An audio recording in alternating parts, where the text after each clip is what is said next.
पुण्यामध्ये एक नवा राजकीय वाद सुरू झालाय आणि त्याचं कारण आहे भाजपच्या खासदार मेधा कुलकर्णी यांनी केलेली पुणे रेल्वे स्टेशनच्या नामांतरणाची मागणी। पुणे रेल्वे स्टेशनचं नाव बदलून थोरले बाजीराव पेशवे यांचं नाव द्या अशी मागणी खासदार मेधा कुलकर्णी यांनी केली।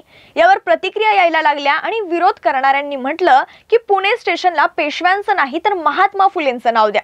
तर दुसरीकडून काही जण असंही म्हणतात की आता बुधवार पेठेचंही नाव बदला आणि तिला मस्तानी पेठ असं नाव द्या। पण ज्या पुणे स्टेशनच्या नावावरून इतका सगळा राजकीय वाद निर्माण झालाय त्या पुणे स्टेशनची अवस्था बदलली पाहिजे की नाव बदललं पाहिजे असा प्रश्न आता उपस्थित होतोय। कारण पुणे स्टेशनला नाव बदलण्याची गरज नाही तर पुणे स्टेशनच्या आत असलेली परिस्थिती बदलणं हे जास्त महत्त्वाचं आहे असं पुणेकरांचं मत आहे। कारण आपण जर पुणे स्टेशनच्या आतलं आणि पुणे स्टेशनच्या परिसरातलं वातावरण किंवा तिथलं वास्तव पाहिलं तर अंगावर काटा आल्याशिवाय राहणार नाही। कारण पुणे स्टेशनच्या आतमध्ये पाय ठेवल्यानंतर तिथे असंख्य खिसे कापू, लुटारू आणि गर्दुल्यांचं साम्राज्य पाहायला मिळतं। आणि बाहेरची परिस्थिती पाहिली तर या रेल्वे स्टेशनला चारही बाजूने अतिक्रमणाने वेढा घातलाय।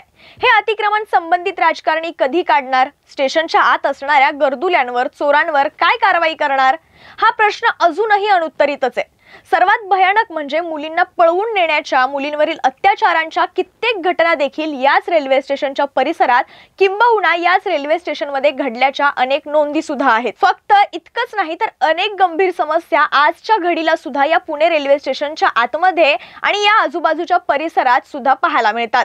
पण ही परिस्थिती बदलण्यापेक्षा रेल्वे स्टेशनचं नाव बदलणं हे राजकारण्यांना, विशेषतः इथल्या स्थानिक खासदारांना वाटतं ही तितकीच लज्जास्पद बाब आहे असं पुणेकरांकडून म्हटलं जातंय। या सगळ्या प्रकरणाबद्दल तुम्हाला काय वाटतं? कमेंट बॉक्समध्ये व्यक्त व्हा आणि ही रील जास्तीत जास्त लोकांपर्यंत शेअर करा।